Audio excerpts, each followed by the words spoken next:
सोने हबीब फरमायो, मदीने वाले ताजदार फरमायो तो उम्मती उम्मत मरहूमा, मुझी उम्मत रहमत कयल उम्मता,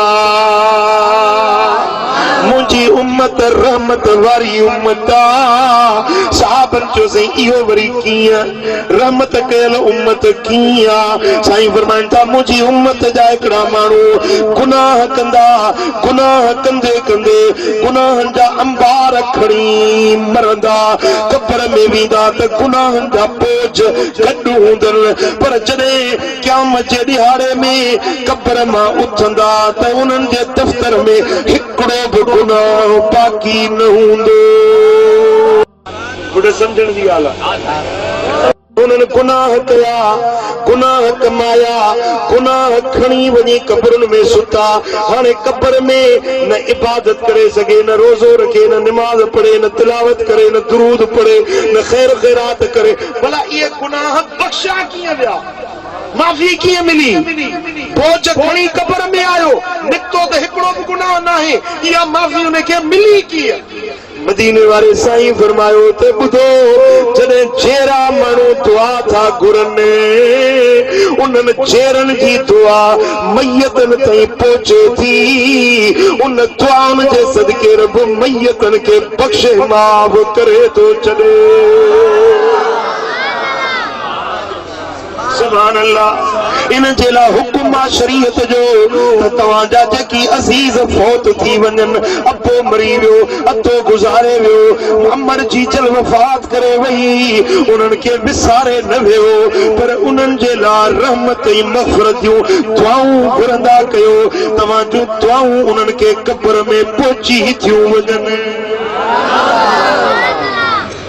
जेॾी महिल चेहरा इंसान मैयतन जे हक़ में दुआ था घुरनि, मुझे लजपाल नबी फरमायो त इहा दुआ उन मैयतन खे कब्रुनि में नफ़ो ॾिए थी, फ़ाइदो पहुचाए थी, उन्हनि जा गुनाह बख़्शाए थी, उन्हनि जे दर्जन खे वधाए थी, उन्हनि खे कारे ज़िल्लत खां जहन्नम जे खूह खां कढी जन्नत जे बागन में पहुचाए थी छॾे। मुसलमानों, जेॾी महिल बि दुआ घुरो था न, हिकिड़ी दुआ पंहिंजे अबे ऐं अमर जे लाइ, भली चेहरा आहिनि त उन्हनि जे सिहत आफ़ियत जी दुआ घुरो, जे फौत थी विया त उन्हनि जे मग़फ़िरत ऐं रहमत जी दुआ घुरो। जे ॿी दुआ हुज़ूर जी सारी उम्मत जे लाइ घुरंदा कयो, महबूब जी पूरी उम्मत जे लाइ। जेसीं ताईं दुआ नथा घुरो तेसीं ताईं तव्हांजी पंहिंजी दुआ पंहिंजे लाइ तेसीं क़बूल न थींदी, जेसीं मदीने वारे जे उम्मत जे लाइ दुआ। सुभान अल्लाह।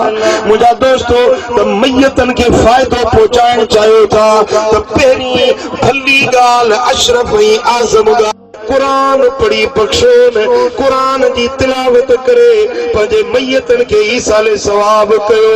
इन कुरान जे अखर अखर जो अजर जबलनि पहाड़नि जेॾो वज़नी साले अमल बणिजी तव्हांजे मैयतन खे कब्रुनि में फ़ाइदो ॾियनि था।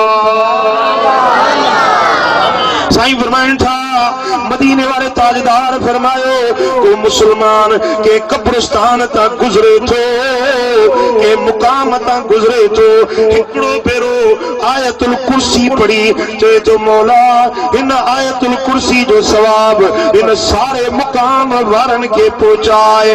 हिकिड़ी आयतुल कुर्सी जे बदले में हर कब्र में रब 70 नूर दाख़िल थो करे,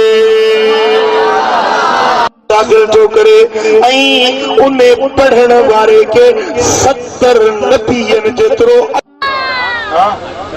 मुकाम खां लंघो न त कुल पढ़ी बख़्शींदा वञो। भली मिट न आहिनि, माइट न आहिनि, पर मुसलमान त आहिनि न। कुल पढ़ी बख्शो ॿियो कुझु न हिकिड़ो भेरो सूरत फातिहा पढ़ी उन कब्रिस्तान वारनि खे बख्शींदा वञो भला ॿियो कुझु बि नथा करे सघो रुगे कब्रिस्तान तां गुज़रंदे चओ अस्सलामु अलैकुम बारको मिन मोमिनीन या एतिरो बि न चई सघो रुगे हीअं चओ अस्सलामु अलैकुम या अहलल कुबूर भला जे अरबी में ॾाए नथो अचे भला सिंधी त ॾाए थी अचे मुक़ाम तां गुज़रंदे हीअं चओ त ए कब्रुनि वारा तव्हांखे अस्सलामु अलैकुम तव्हां ते सलामती